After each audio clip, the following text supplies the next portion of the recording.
We are live. Greetings, everybody. This is Dave Giesel. I'm here with Josh Bennett and my buddy Corey Upton. How's it going? For our second live broadcast here.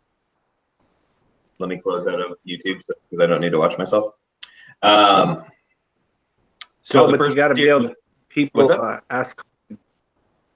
What if people the questions? Yeah, you guys got it up in your tabs. I didn't have it muted.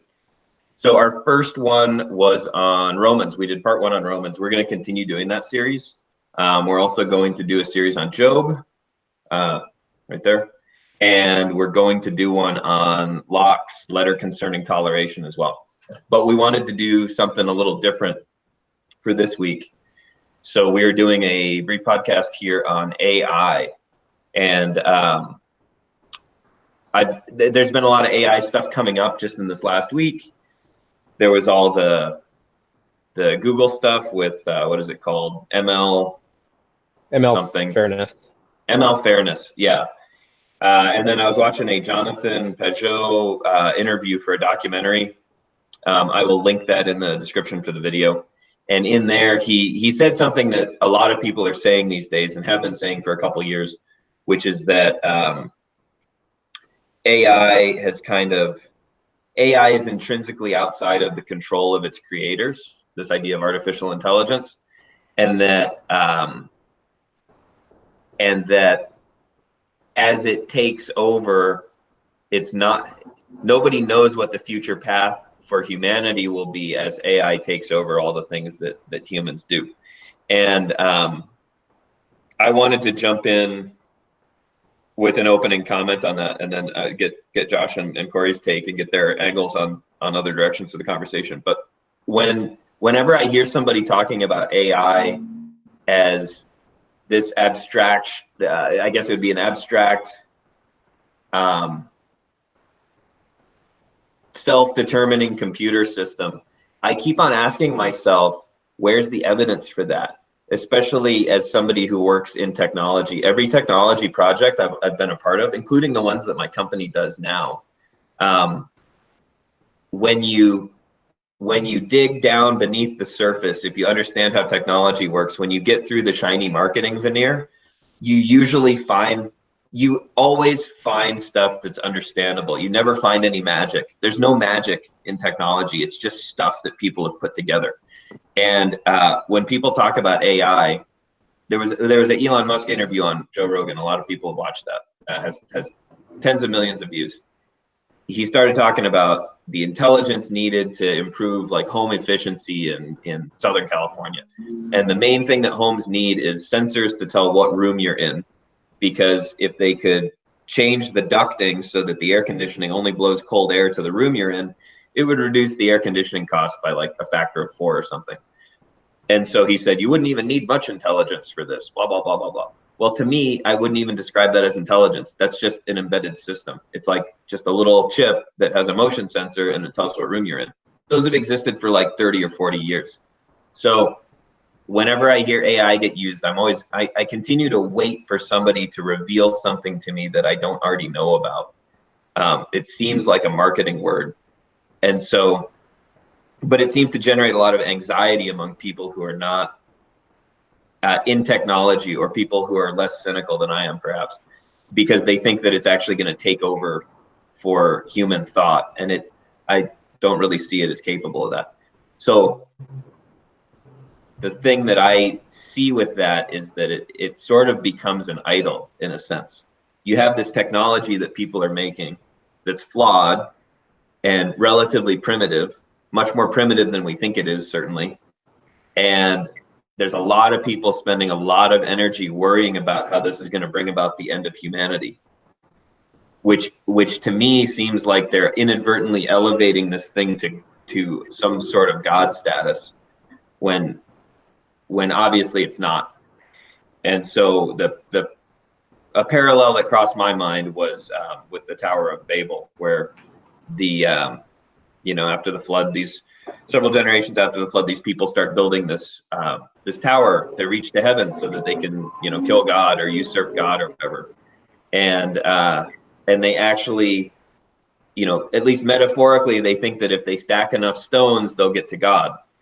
And they get so obsessed with it. Like the story is that the whole civilization dedicates all of their effort to this singular goal, right? They become singularly focused.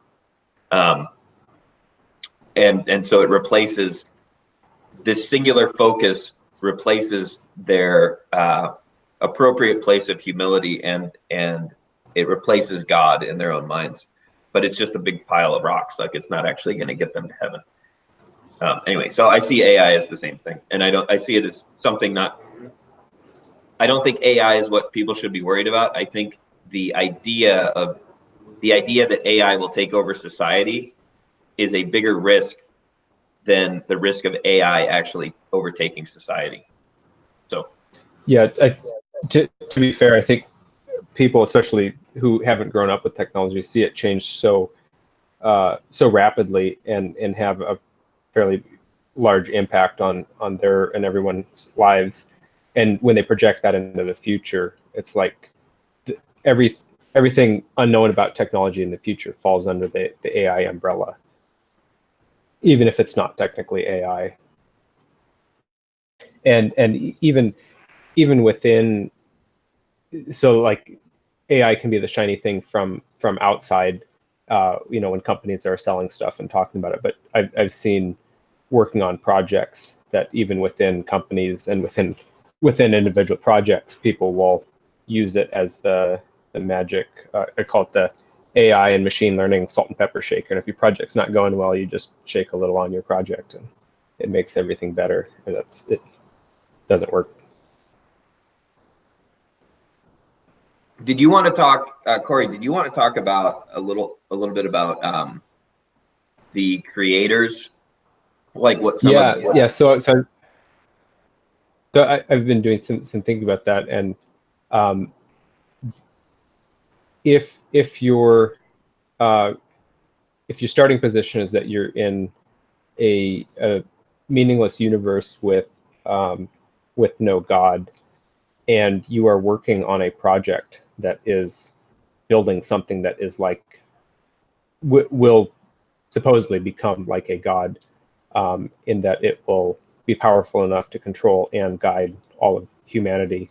It's like you have a very meaningful role, or you've created a very meaningful role for yourself in the world, and that is bringing about the God. So you're not just a god, but you're like the creator of God, and that's quite the role to put yourself in. Yeah, that makes sense. And I think within that same line of thinking, I think that the people who have formed most of this technology, or at least I don't even think they formed it. It's all pre-existing stuff. None of this is new, really. They wrapped new language around it, but it's almost like the more they can get people to believe that it's what they say it is, the more it becomes that. Does that make sense? Like the thing that gives it power is people. When people give it their spiritual acknowledgement, you could say that's what gives it power, which is a little bit like that's how political power works. There's no actual power. A politician doesn't actually have any power. Mm-hmm. They're just an administrator. They only have the power that people give them. And it's the same with this. This is just some new technology that doesn't work very well. You know, like it works okay, except when it drives your car into a concrete barrier at 80 miles an hour. Then it doesn't work so well. But to the extent that people believe that it's all knowing, that's all that they see. Like when they adopt the perspective that it's all knowing, that's the only thing they can see. And they overlook the fact that it's really no different than what's always been there. But it draws all of their attention that could be focused on other things becomes singularly focused on this thing. And it therefore takes the place of God, which I think the creators, to your point there, are attempting. Even the gloom and doomers are doing the same thing. They're feeding the idea, and then they're elevating the creators to this position of necessary technical elite, because without the people who created it being in charge, then it'll just take over. Right, and the it's also talked about as a weapon. Like whoever has the best AI in a war situation is going to win that'll be the deciding thing in the conflict. So then it's like, now there's this technological escalation where, like, we can't not work on this because we have to have it first, and nobody's willing to not work on it, right? So you get this AI arms race. Yeah, which is kind of the same technology. It's just the Cold War continued. Yeah. Kind of. You had you also had some comments on the individual's responsibility in relation to AI in particular and life in general. Right. So in that same line, everyone believes that it has to be worked on so that it's like whoever gets it first, whoever works on it hardest gets it first, and then they get to control it, which is actually in contradiction with the whole premise of AI, that it's even controllable once it's created.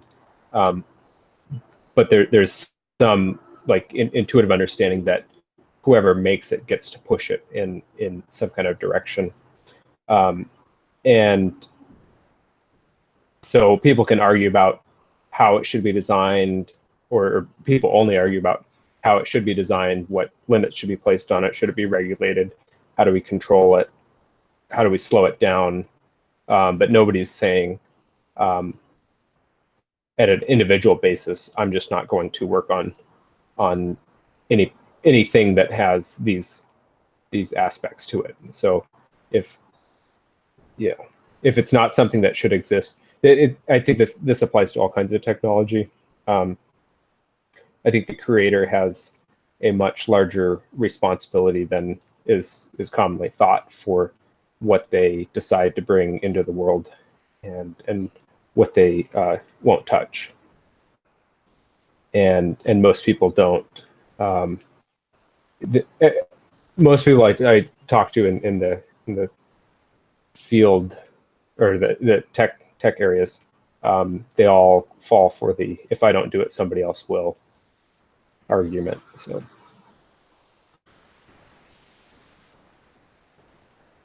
I'm just taking some notes. Your comment that the creator has a bigger responsibility than they acknowledge is interesting. Very interesting, especially in light of the Christian creator adopted the responsibility of self-sacrifice. Right? That's the whole Christ story. Mm-hmm. And that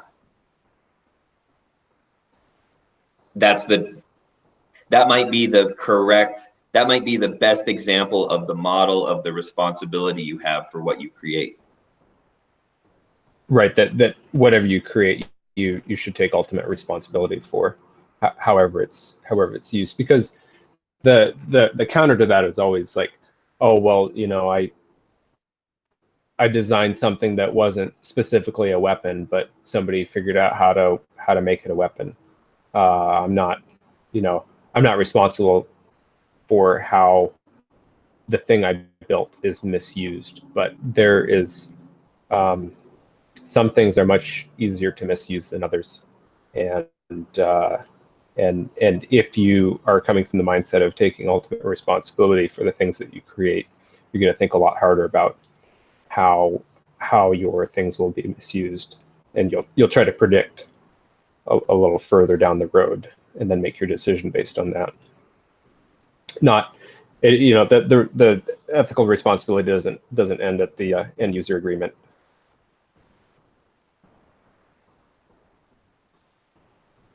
Yeah, right. There's we talked a little bit before the podcast about De La Boettie's essay. What was the name of that essay? The Politics of Obedience. Yeah. Yeah, and like the big, you wrote an article about, or you reiterated an article about that recently on the Patriot's Lament blog, Josh. And the punchline of that whole essay is that whatever human-made colossus appears to be in control of the world is actually a fragile clay statue that's held up by the support of the people facing it, right? And that all that's required for it to crumble is for everyone just to turn around and walk away. What are your thoughts on that, Josh, with regards to well, like the technocratic dystopian elite society that, like, the conspiracy folks that we know have been talking about for 20 years? Yeah, I have to say I tend to think less and less of them, as in not less of them as people, but I just don't think about them as much, because it's kind of been for me, kind of turned into a non-issue. I mean, not a non-issue as in shouldn't be talked about, but as in I'm not worried about them anymore. There's a few things I wanted to ask when you guys were talking there about. For one, Corey, you were talking about the creator being responsible. So one question I was wondering, does a creator create something knowing that it could become used for bad, but it could also be used for good? You know, in his mind, is he responsible if someone else takes it over? And then Dave, I wanted to ask you, when you were talking about the creator, the big man, in the libertarian scene, there's kind of this thing that the creator of something can do whatever he wants with it, right? He has the power to use it or destroy it.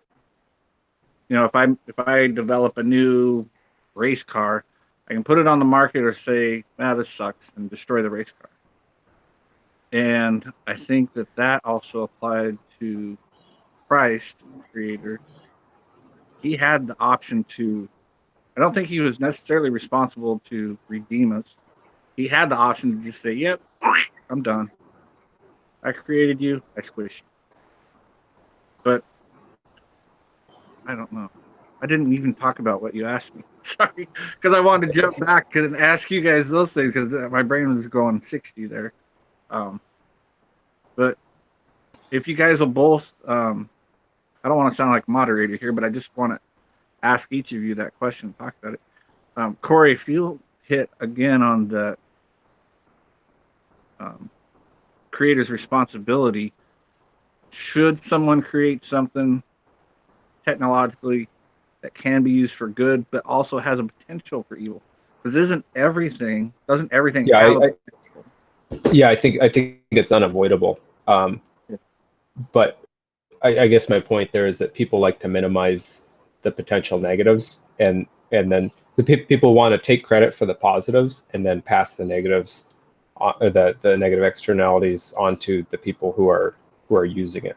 So it's kind of a double standard, right? They want to take credit for being the inventor of something that helps society by their metric, and then blame the criminals for any misuse. Right. When really all they're doing is making that technology more accessible to everybody.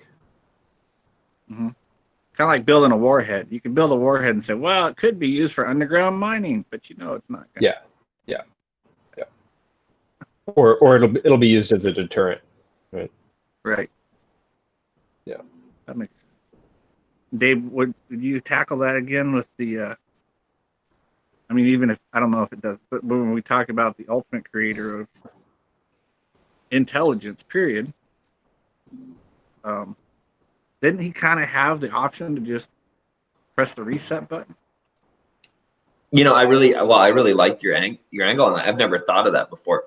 But that's one of the libertarian criteria for property ownership is, do you have the right to destroy it? Mm-hmm. Which comes from did you create it? And it's funny because libertarians use that logic to justify things like suicide. Yeah. But they don't use that logic. They're highly critical of their understanding of the Old Testament stories, because in many of those stories, it appears that God is destroying, corrupt people or whatever. Right. And they're critical of that. They're like, oh, well, this is a destructive God. But actually, that may be, there's other interpretations of those stories too. But on their premise that the creator has the right to destroy what they create, that's an interesting angle that I had never thought of. It's an interesting angle. That might be another podcast.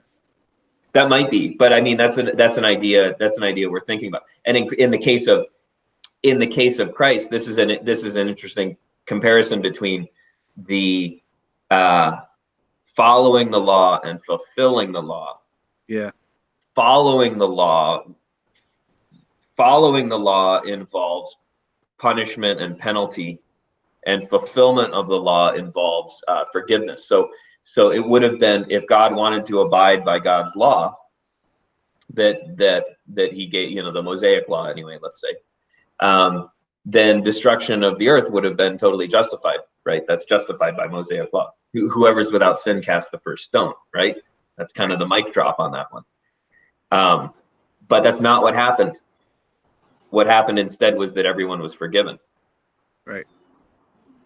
So the reason I wanted to bring that up was just to make sure, or just to discuss briefly, and he did it, the difference of, it wasn't a Christ going down the road there with the cross on his back wasn't a, well, I have to do this. Dang it. He could have chosen option A. Because I tend to think that destroy the world and start over could actually be option A, and redeem the people that have not listened to me for 6,000 years might have been option B. It probably not. I mean, because we see in the writings that we have in the Old Testament, it was prophesied quite early on. But well, by the understanding of the law, though, you're right. I mean, that would be the understanding that was option A, huh? Yeah. What's that? That was option A. Right. That was option. That was the only option. Yeah. Right. That was the law. So that's an interesting angle on that. On the used for good, used for evil thing, that's an interesting one as well. That's an interesting one as well. And I guess I don't know, that's its own complex one to unwind. But you could say, yeah, well, okay, here's a way we could look at it with the Cain and Abel story, right?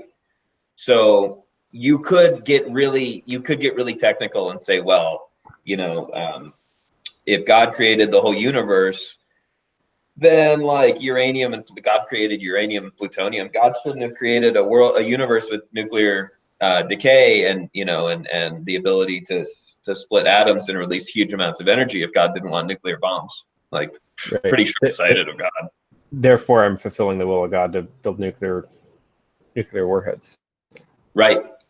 So, and you could run that backwards to the Cain and Abel story, where Cain's descendant, Tubal Cain. So there's this whole, with the Cain and Abel story, there's this whole lineage of retribution that comes out of it, right? Where if you killed one of Cain's sons, he was given the right to kill, 2 of yours or something, and then it was like 10, and then it was like 100, and then it was, or it was like a factor of 8. It was like 8 and then 64, and so a few generations down, it becomes war. The retribution becomes so big that it just becomes war, right? It's no longer a one-to-one thing. It's just crazy. It's all at war. And so his descendant, Tubal Cain, is the first guy in the story to craft weapons of war from metal. But God didn't. God is not credited with creating those weapons, right? God, bronze and these and iron and these elements were in the earth, and they could be learned, they could be refined and used as weapons.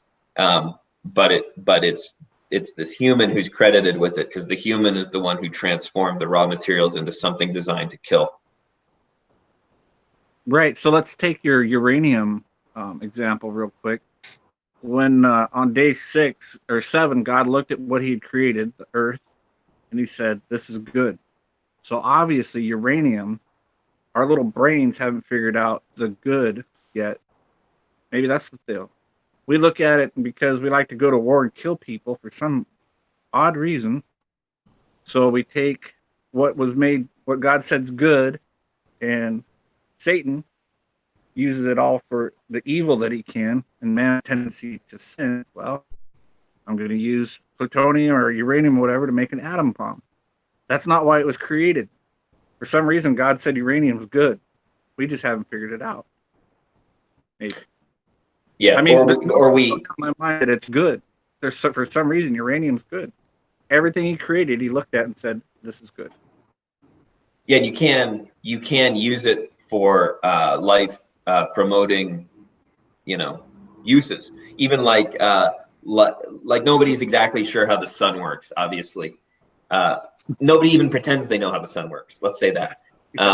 But it is potentially some sort of atom splitting, massive energy giving off thing, right? That's part of the universe. So that's pretty great, because that's why life on Earth can exist. Without the sun, there's nothing. All power is solar power at the end of the day. So that's pretty great. It's a massive release of energy that's used to sustain life in the universe, in particular ours. And so what a wonderful gift. And so there's a big example there about you can release huge amounts of energy in a way that is good. And then, of course, you can do it in a way that's negative too. So the powerful tools can be used they can be used powerfully for good or powerfully for evil. I think your point that if there's something that we have that we're doing evil with, it's because we haven't figured out how to do good with it yet, or we haven't even tried. I think that's a good point. Probably not tried. I mean, that argument's used a lot with poppy fields, or the poppy plant, or the marijuana plant, or the coca plant, and thousands of other plants that are growing that over the years people have realized. I mean, things you can make tea out of, just little flowers and this and that. So it's all creation's good. It's just the way we use it. Yep. We got a fire go. Are you up here, Corey, in Fairbanks? Yep. I'll probably hear that helicopter go by in a minute or two. I'm just around the hill from you. So. It's busy up here. Yeah. It's up to 20,000 acres now. Holy cow. Which one? The Two Rivers? No, there's one at Two Rivers. I thought that was the one a couple weeks ago.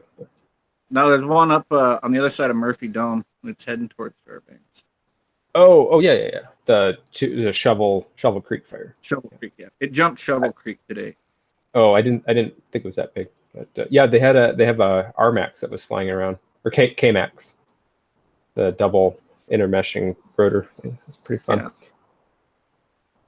Yeah. Something I was wondering about when I was doing my talk was, and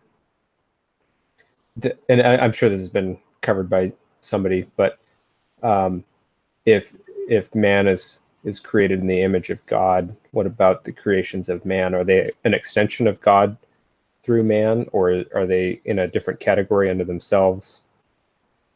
Does God, like, how far down the chain does that go? And I think that was your Cain and Abel thing. There's probably an answer in there from that. Well, there's this guy who talks about the whole swords into plowshares thing, which is another biblical reference, which is sort of the same story. Where is that in? in the Bible. I'm going to look up the reference. You got it? Yep, Isaiah 2:4. They will beat their swords into plowshares and their spears into pruning hooks. And so that's a great example of it's the same stuff. Like how you, which is sort of, you could even talk about that metaphorically. How you decide to organize the things that are within your control is what determines good and evil. It's not the things in and of themselves. It's how your spirit animates them. Which is exactly, I mean, that's exactly the whole thing with this AI, discussion. And the individual. What's that? I was just going to say that is the inscription on the side of the United Nations building. No, that's brutal. Why? It's done for irony, I'm sure. I can't do anything right. I can't leave anything alone. So that's the same thing, this individual responsibility. And Corey, I know Corey and I have been having a very interesting experience in the last, let's say, year and a half of our lives. And one of the experiences I've been having is I used to participate in all different forms of work that were somewhat misaligned with the way I would like to see the world. And in particular, working on a lot of drone platforms. And there would always be a whole variety of applications that were wonderful and awesome. And that would be, everyone would set out with the intent of solving a problem that's a really great problem to solve. And then it would turn out that if you wanted to solve that problem, you were going to make about $15 an hour. So you might as well just go work at Starbucks. But if you solved a different problem, if you solved a problem that involved killing people, well, then you're making 90 or minor variation. What's that? It's just a minor variation of the initial problem. Yeah, right. Very minor. Often it would be the same exact thing. You just spray paint it gray, and now you make $100 an hour. And it doesn't have to be as reliable. It doesn't actually have to work as well because the military has no vetting process for technology that's any good. So, which like we know about with the like the F-35 or whatever. But it would always start. There'd be like good intentions, and then it would be like, well, you're not going to make any money doing that. And people would initially say, I want to do this because I want to solve this problem. Right. And so they're setting out with the problem as the goal. And then on their way to solving the problem, it's like, well, you could make 6 times more money with a little variation. It just is completely contrary to your ethical position on this.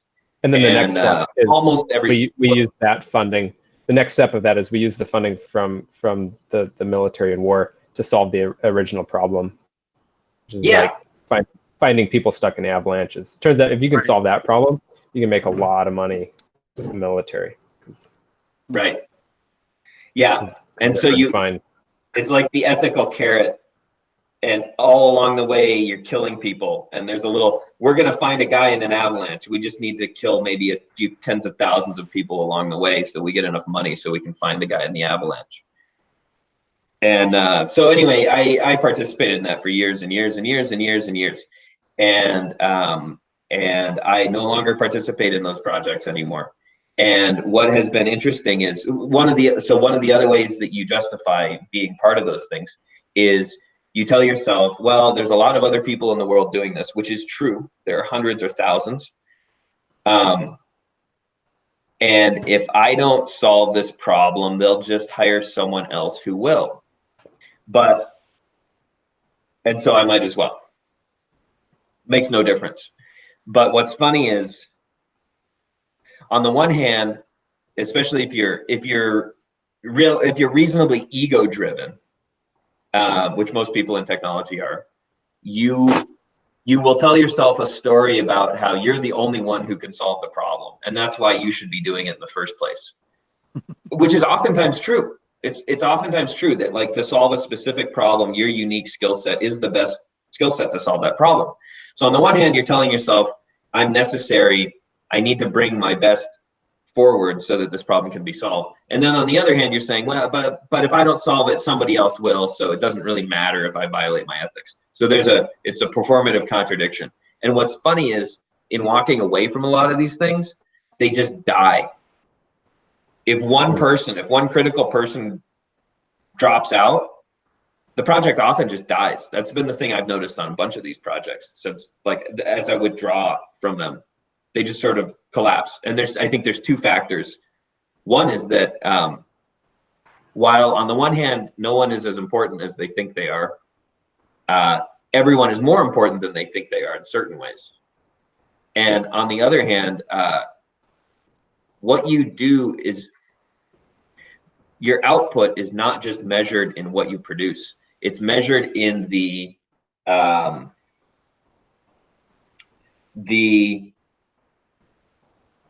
when you participate in a project, you are spiritually validating the project. You're telling everyone around you that I think this is something that's desirable that we should all work on. And so let's say you have a group of 5 or 6 people working on something, when you say, I am withdrawing from this because I think this is evil or I think it's wrong, everybody else starts thinking about that. And it really stop looking at each other. Yeah. Everybody goes from like a big circle of people giving a thumbs up, and then some guy comes in and says, no, thumbs down, and he leaves. And then the other people who are left, the 4 people who are left or whatever, they look around at each other. And if they're honest with each other, usually they've been feeling uneasy about it too. And then the next guy goes, you know what? I'm out too.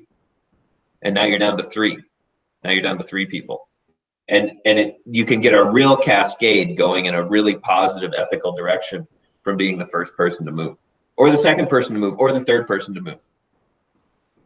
So there's that aspect of it too, which is way bigger. I mean, it's huge. It's the same exact thing. Corey and I were talking about this with some of this stuff yesterday. It's the same thing with voting. That's why they say, you know, it doesn't matter who you vote for. It just matters that you vote. Because when you withhold your consent, it's the De La Boete thing. When you withhold your consent, you are withdrawing spiritual support of something. You're pulling the spirit out of it and you're taking it back. And so that's a big deal. And it's a big deal. It's a big deal in any of this technology stuff, especially because everybody who's in technology knows that what they're doing is less important than they say it is. That's what I would say. I was reading this book on Mennonites during World War I a couple days ago, and there was this big push to get everyone to participate in buying war bonds, and some Mennonite groups wouldn't do it, and there was like vigilante groups going out and like roughing people up. A couple people got tarred and feathered, and like it was getting pretty rough, and they actually didn't care what the monetary amount was of the war bond, because some people gave in and they were just like, you know, whatever, go away. And sometimes they came back and said it wasn't enough, but the big one was that they just wanted everybody to validate the war effort. So it was like, it doesn't matter how much you participate, you just have to give it the green light. And they would not back down until somebody had given their consent for the war. That's happened in all through American history, even with the before the Revolution, the Quakers. Before the American Revolution, the Quakers did the same thing. They'd call out for the militia for whatever was going on at times during the 7 Years' War, the French and Indian War. And the Mennonites hey, we're getting the volunteers, and I said, yeah, good luck. Well, then pay your tax so we can use it. At least pay your taxes so we can use it for our war effort. Nope. And then, well, would you at least give us some food so we can feed the soldiers? No. And then it happened again in the Revolution, and it was always, well, we're fighting for you. And they just flat out said, no, you're not. This isn't happening because of us. We're not going to be a part of it. So they refused to pay taxes. They refused to even give them food.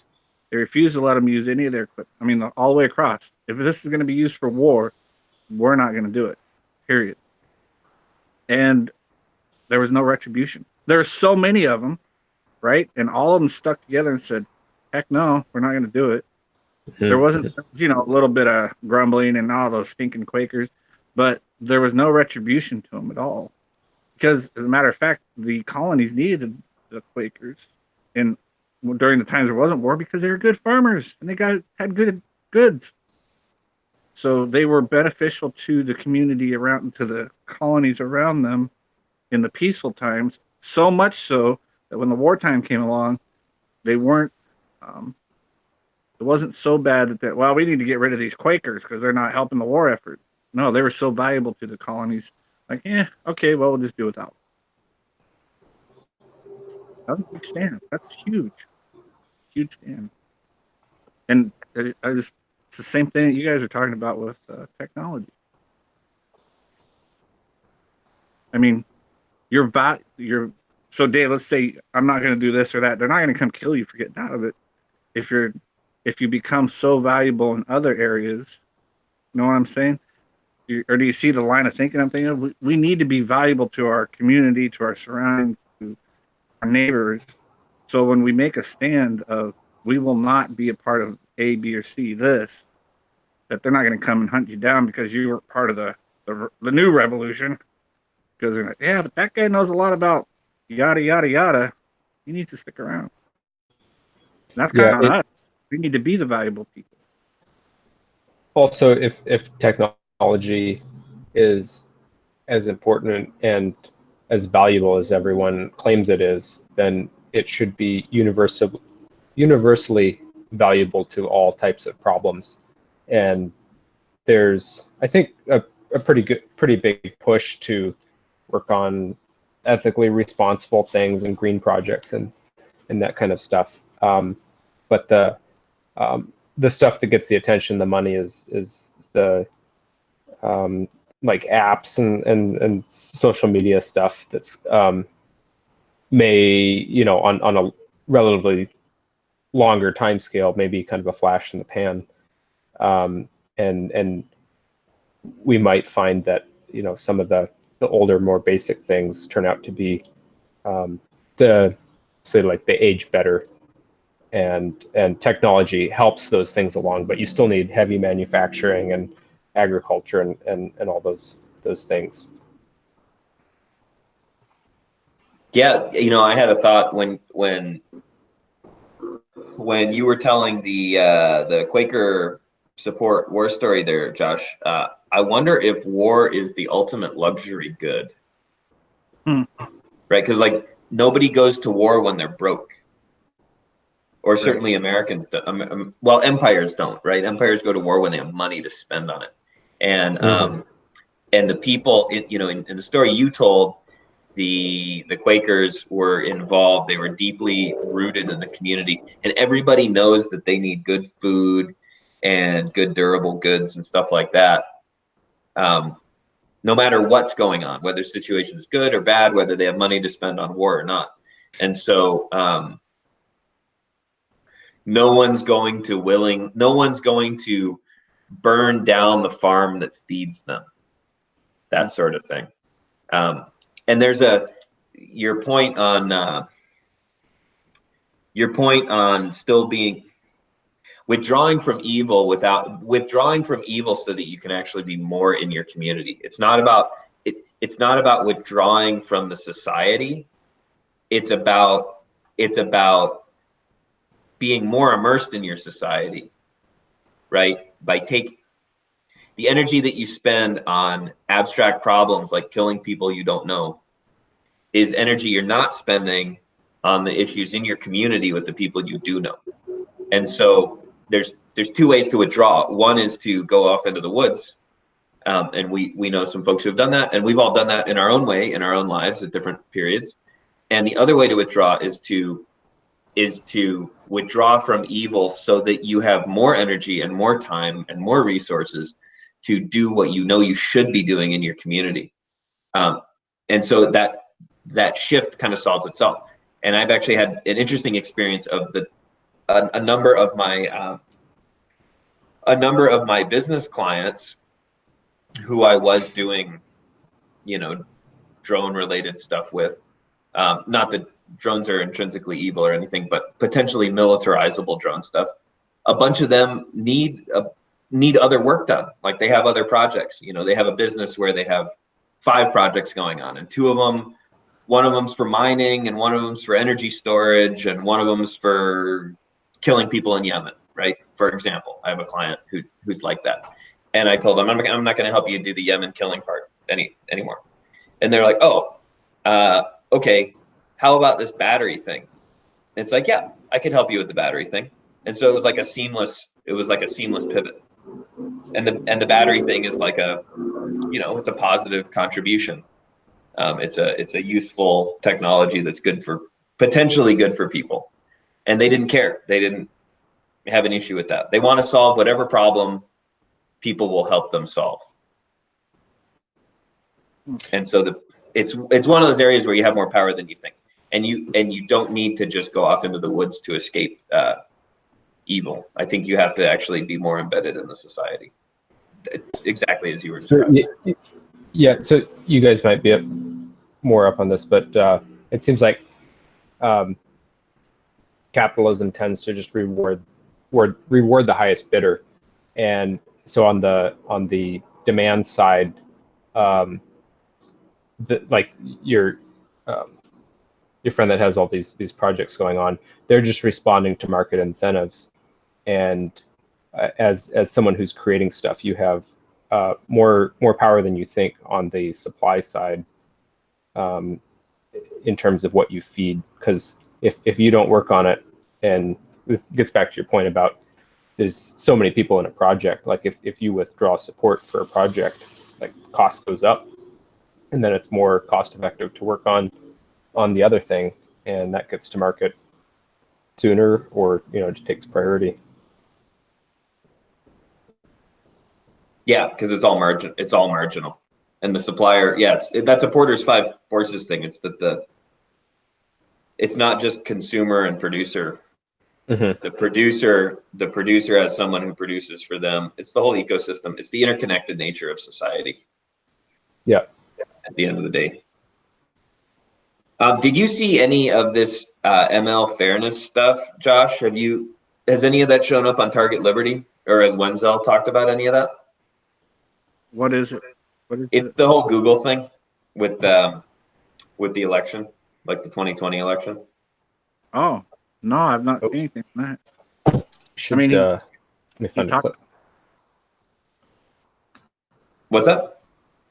I'll find a clip. Okay.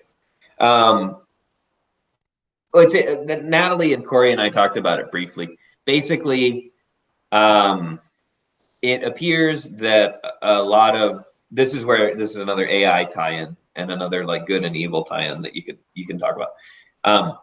It appears that a number of information companies are trying to use their services to curate what ideas people are exposed to in order to prevent a situation like 2016 from happening again. That's kind of the language that's being used. And right. The Russians. Yeah, exactly. So which Ron Paul colluded with, of course. We all know that now. Yeah. Oh yeah. So the people on the right are generally very angry about this and want to do something. I actually talked to our buddy Josh in Seattle about this, and he was like, he had some comments about what should be done, or what might end up needing to, what the right thinks it needs to do. He said,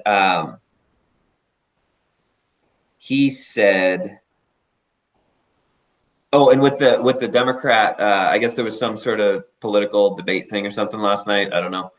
And apparently a bunch of right-wing discussion groups were shut down right before the debate.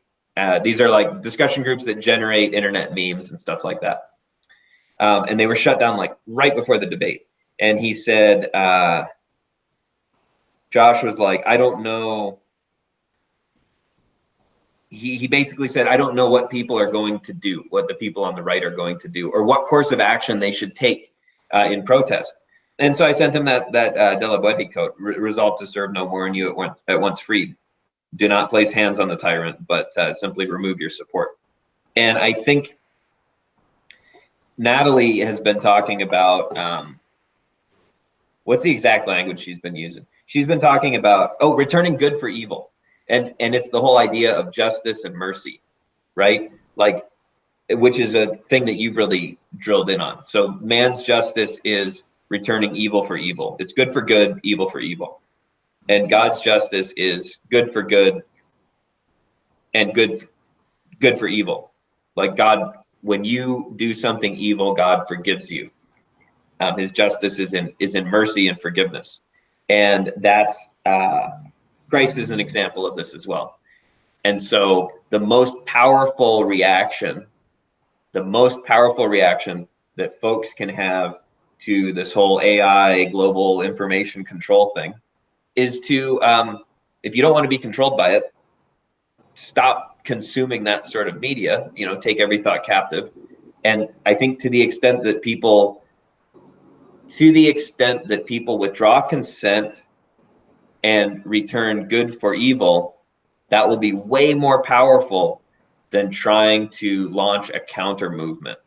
Does that make sense? What are your thoughts? There was this book that called The Guns of August about how World War I started, and during some of the Cuban Missile Crisis, Kennedy had his staff read parts of the book, and the whole premise, as I understand it, is that the situation took on a life of its own, and nobody was really in charge of starting the war or firing the first shot. It developed its own momentum, and it got out of everybody's control, and there was like some communication breakdowns and messages got delayed, and then the next thing everyone knew was they were in a war that they kind of didn't want, but then they were stuck there. And I think the same thing happens, especially today with social media and the rate that information travels, is that these events can be thought of as like entities that have a life of their own, and they grow quickly, and they're fed by people's attention. So by giving it attention, you actually are participating in the event, even if you're not there physically. And I think that happens. This might be getting a little woo-woo, but it's like when you're watching a video of a lecture or of a news story, it's like your consciousness isn't really in the room that you're in. Your consciousness is with whatever's going on that you're watching.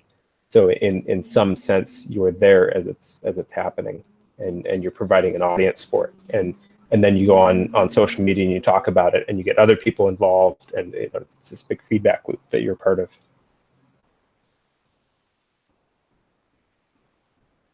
Well, isn't that something that from day one when we started the radio show, one of the things that people always called in to ask was, well, what are we going to do? What are we going to do? What are we going to do? And what are you going to do? Specifically guys on the radio. What are you guys doing? What are we going to? And the answer of nothing. We're going to withdraw. We don't care. Let them eat themselves. That was never really that was never really an answer anyone wanted to hear for several years, where I think now more people are accepting that. But that is the answer. Yeah, and it's not fun. It's not fun to not participate. People want to have something going on, something to give them direction, something to participate in. People want action, and telling people to sit on the sidelines and watch, or to tell people that something that they think is a problem isn't a problem, can be, that can just drive people completely off the, completely crazy. Well, but they want there to be there has to be a problem for them to solve.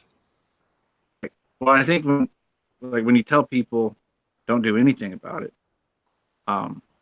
maybe a better follow-up is, because what we're saying is you're expending energy towards something that's worthless.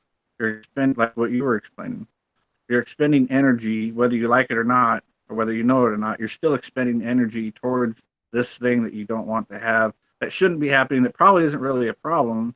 When not only don't do anything with that, use your energy for something good. Keep using your energy for good. Go over here and do this.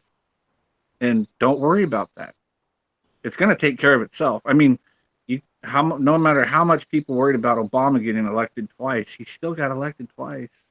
No matter how much people think that, Trump's a retard, he is, but what are you going to do about it? And the worst problem people have is, especially on a federal level in America, in the United States, can't affect change. I mean, it's a waste of time. But you can forget about it. And you can make your community yourself better. about it. Yeah, remove yourself from it. Don't even think about it, and put your energy towards something that's actually beneficial to you and others right now. Just forget it. And it's hard to do, but it's the De La Boete's example. He's right. He's absolutely right. Don't put your hands on it.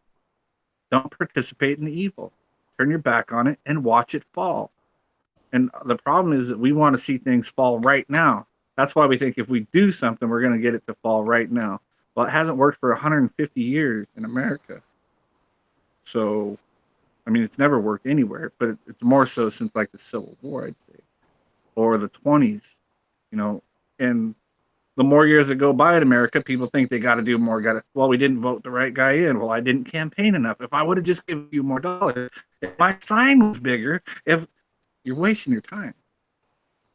The whole time you got people that are homeless, the naked, the fatherless, all this other stuff that matters. And you're passing them by because you want to hold up a sign because you think you're doing something.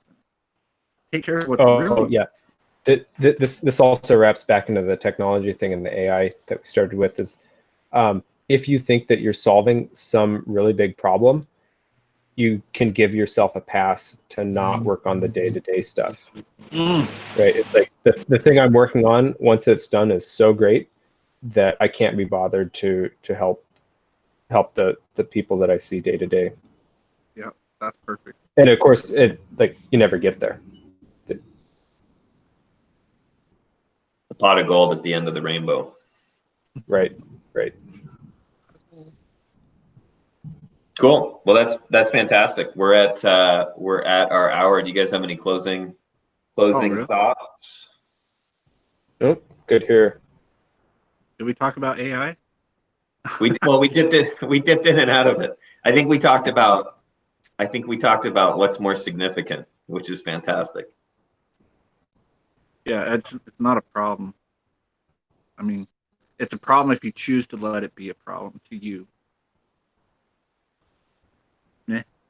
Just like all the problems. Yeah. No, I shouldn't have said man. It is a problem with people because people are concerned about it. So I guess what we're trying to say is don't concern yourself so much about it. Don't put so much of your life's being into it. It's not worth it. Things are going to happen whether you do anything about that or not, or whether you're participated in that or not. AI is going to be around. It's not going anywhere. I mean, but also, Terminator was a movie. Not really. It's not real. Not all of them were even very good, but it's not going to happen like that. So chill, relax. Cool. Those are good. That's good parting comments. Let's end it there. We should be doing this weekly. We missed last week. I think we'll be back in this coming week, and we'll do it either on like Job or we'll do maybe the second part of Romans. But anyway, it'll be Thursday around 7 p.m. Alaska time. If you like the video, give it a thumbs up. Please leave comments. Like we really love reading the comments. And if you're not a subscriber, give us a little subscribe down there. We enjoy watching that subscriber count tick up. Yeah, I think that's it for this week. Thanks for joining us, everybody. Thank you, Josh and Corey. Yep. Thanks for having me. Yeah, absolutely. We will Thanks catch for- you all next week. All right, bye. Bye. See you.